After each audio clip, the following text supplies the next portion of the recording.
Hello everybody and welcome to another video. Today we're doing another short story. As I said, I've got a backlog of these to go through, and what do you know, after I did the last one, it was just as ArenaNet released their newest one named Twilight Preparations. This is to do with the aetherblades and the Lion Guard, particularly with the Twilight Assault patch that's just gone out. This is a little bit of backstory and a little bit of information about what happened just before we play in game, and it actually answers some stuff that I feel the patch itself doesn't answer too well. So it's pretty nice. It's actually two different stories basically. It's sort of split in half. One's with one set of characters and one's with the other set of characters on the other side.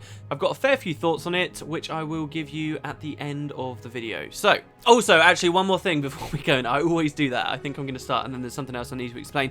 One of the characters we're discussing here in this story is Deputy Turma, and this is not a totally new, out-of-nowhere character. This is, again, another one of those living story characters that are first introduced to us and just have a little bit of maybe idle dialogue, nothing particularly important, that ArenaNet have gone back to and brought in a later patch. I love that they're doing that. It's so cool. So now this random person we met before is now more prominent, and it makes you think as more patches come out now, anyone could have a bigger role to play, and that's really good. That really makes it much more exciting when thinking about where the living story could go, for me anyway. Right, so I wanted to say that this is not a random character, and let's get on with the story. Twilight Preparations by Scott McGow on the 30th of September, so 4 days ago, 2013.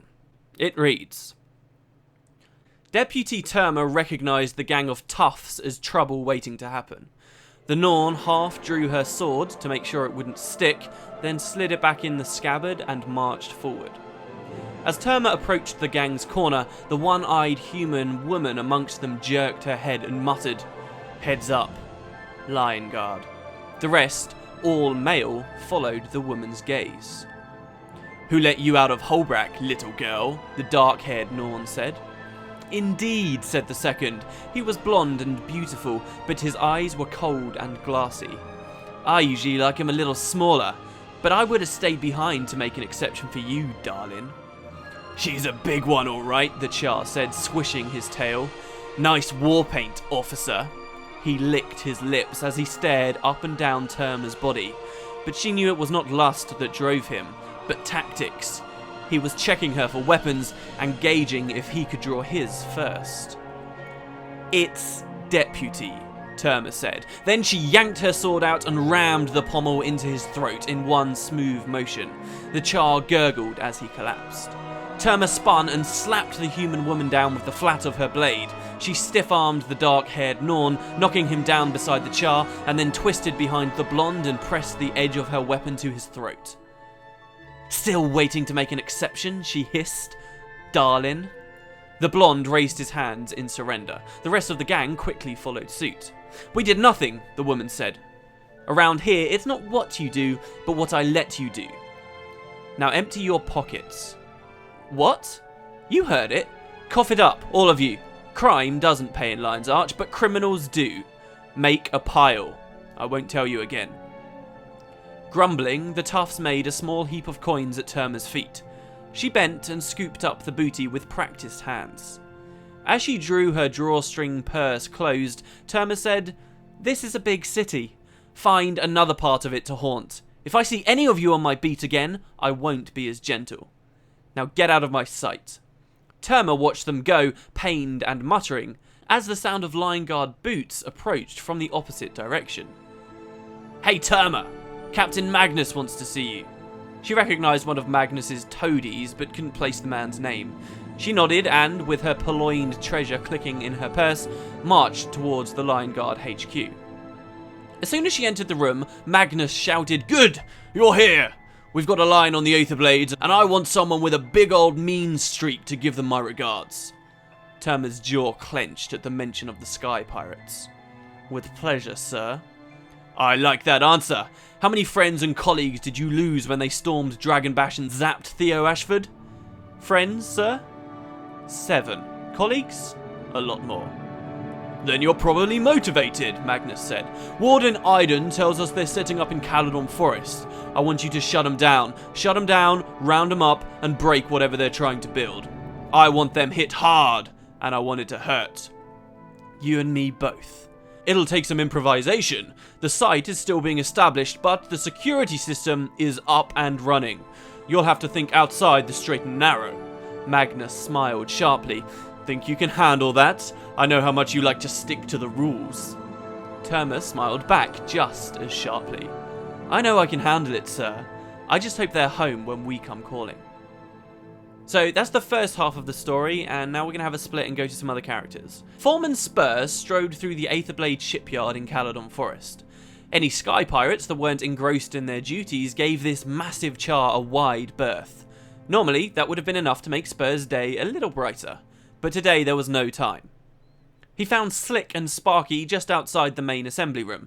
As always, they were both fully armoured in their specialised rigs, the Norn with his oil-spreading apparatus, and the Asura with her built-in flamethrowers. But they don't run, Slick was saying.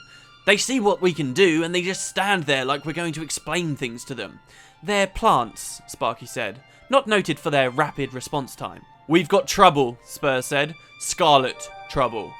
We, Sparky said. Slick and I don't have scarlet trouble. We, my toothy friend, are reliable. Reliable is not good enough anymore. We need to be exceptional. Scarlet wants a fleet of airships and an army of holographic pirates to fight alongside the meat variety. We know that, Slick muttered. It's why we're all here. Though I can't say why the Nightmare Court is, Sparky added. I'll never comprehend how she got those poisonous peonies to let her have her way with this place. Belay that talk, Spurr growled. Scarlet's got some sort of arrangement with the court. They give her this space for her facility and she helps them, I don't know, make people cry, or whatever it is they do. The important thing is we need more ships in the air. If we don't triple our output, she'll be back. And she won't be tossing around insults and orders. She'll be tossing around body parts from the crews who didn't meet quota. Slick shrugged, clearly unconcerned. Then crack your whip and get your axes spinning. We're holding up our end. It's your flunkies that are the problem. Indubitably, Slick and I are right on schedule. We've cleared half the new space already. If our mercurial skipper throws a tantrum, it won't be at us. Spurr's whiskers twitched angrily. Typical. Cover your own tails and leave the rest of us to fend for ourselves. Sparky made a dismissive sound that sounded even ruder as it echoed inside her helmet. I'm sorry. Is the concept of pirates unclear to you? Slick nodded. Yeah, we didn't earn these suits by caring and sharing.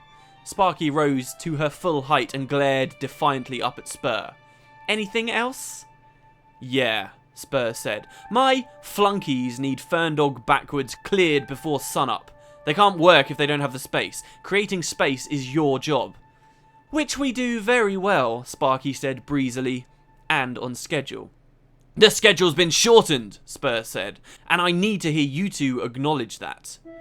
Acknowledged, Sparky said. Now go back to yelling at peons and let the elite unit get on with its work. Spurr considered kicking the Asura's snotty head right off her shoulders, but that would only create further delays. We'll finish this discussion later, he said, imagining the very sharp axes that would feature prominently in that conversation. Send word when the backwards section is clear. He turned and stomped off. Scarlet had left him in charge of the assembly line, and burn him if he wasn't going to deliver. And the next person who delayed him would find themselves a few limbs lighter before they'd finished their first sentence. And really, that's the end of the story there. I find the second half very interesting to read, considering once you've finished the dungeon, all of these characters are dead.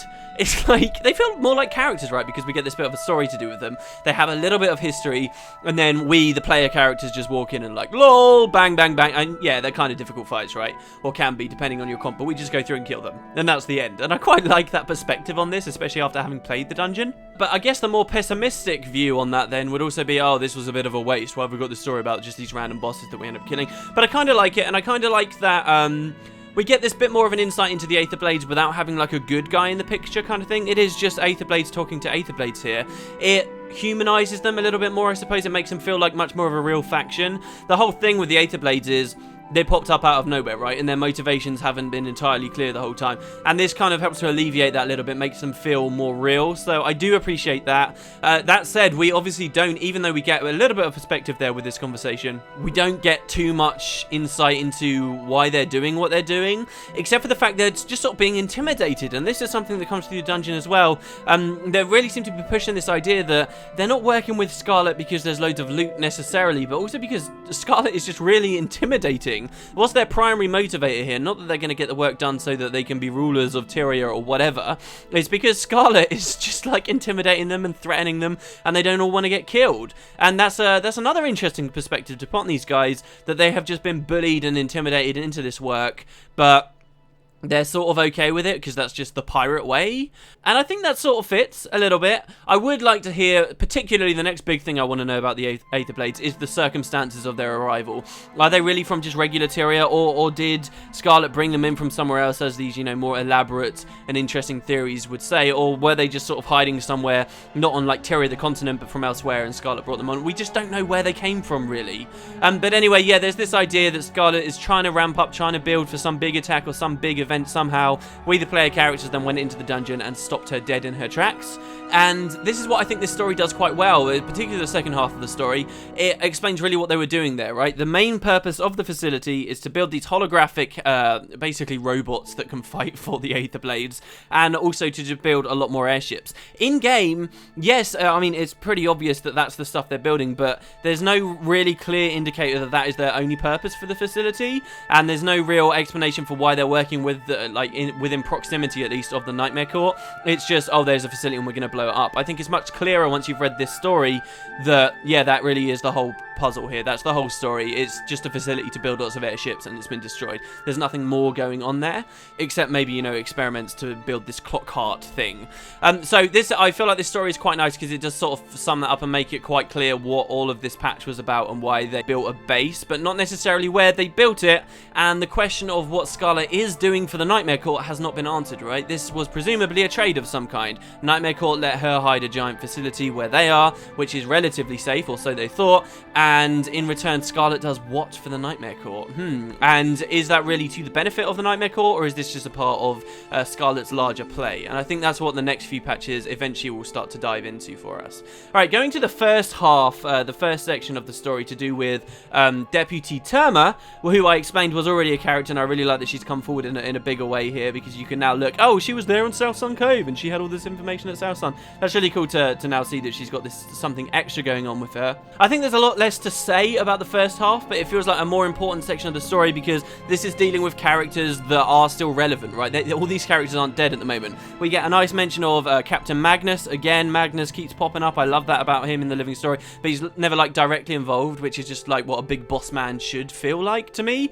And I really liked as well that there was more explanation about this big event in Lion's Arch, Theo Ashford's assassination. There was more explanation and description of what happened there because it happened off screen. I complained very recently, 2 days ago in a video, where I said that I was really upset that this was a big moment in the living story that just completely happened off camera, and I didn't like that. I said that I didn't like that. I think I've changed my mind a little bit after reading this story, because now we have that little bit more information, and it's sort of fine. Big events that affect Tyria should be happening all over Tyria all of the time, and it's much more realistic and immersive to me if we, the hero, aren't present for every single damn one of them. So it kind of makes a little bit of sense. And now that they are giving us that little bit more elaboration, he was zapped, you know, and immediately when you hear, oh, he was zapped, it makes me think of the aetherblades with their weapons and like that channel lightning ability they use. It's cool. It's a nice little touch. And this idea that the Lion Guard, because of this event, are now so personally invested is a good one to me, especially Turma. Like, they established like 7 good friends of hers died, countless more colleagues, and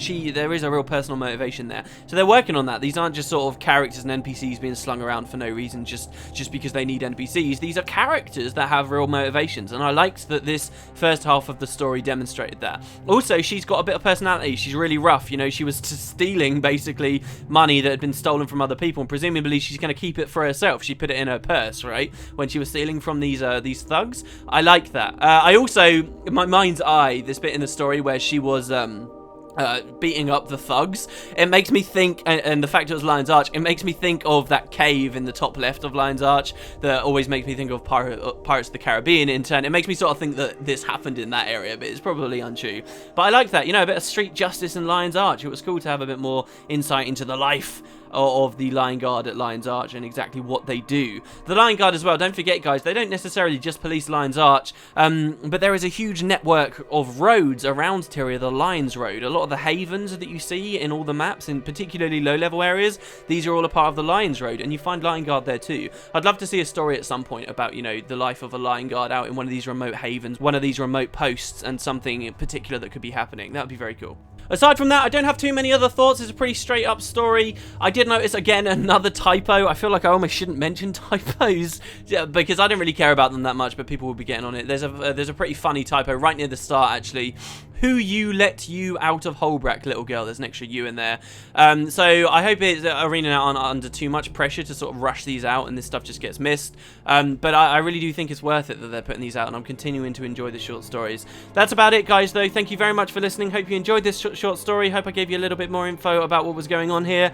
And here's to looking forward to the next one. Next one I probably read on the channel will be another one of the old ones we've missed. But yeah, thanks, guys, very much for watching. I hope you have a wonderful day, and I will see you next time.